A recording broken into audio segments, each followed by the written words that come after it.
offer this beautiful message to all of us, that in this life of trouble, of waves and air, of anything that is bad, do not focus on the waves, but to the one who saves.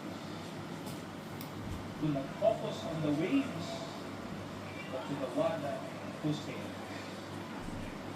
Elijah, in our first reading, did not place his heart, his all intention, and that all his eyes when there was a heavy wave, when there was fire, when there was earthquake. But when that tiny whisper came or crossed over his presence, in the Old Testament, the act of covering his face is an act of recognition to something that is divine. Ito na nga ang Diyos sa piling ko.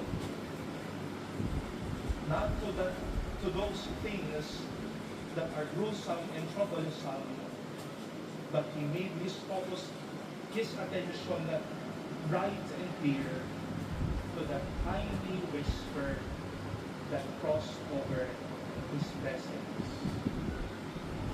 In our second reading from the letter of Paul to the Romans, sa takot natin sa kalamidad ng buhay, sa problema natin, sa sakulan ng ating buhay, ito si Jesus, ito lamang yung mga bagay na yan. Kita lang din natin mas lumalim dito, mas napirwisyo, at mas napasama pa dito. Raise your head. Someone is standing along the shore, standing on the water, reaching you out. Jesus telling you, tingin sa akin.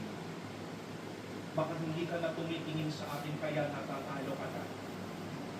Tumingin ka sa akin, magsasalba sa iyo, at hindi sisira sa iyo.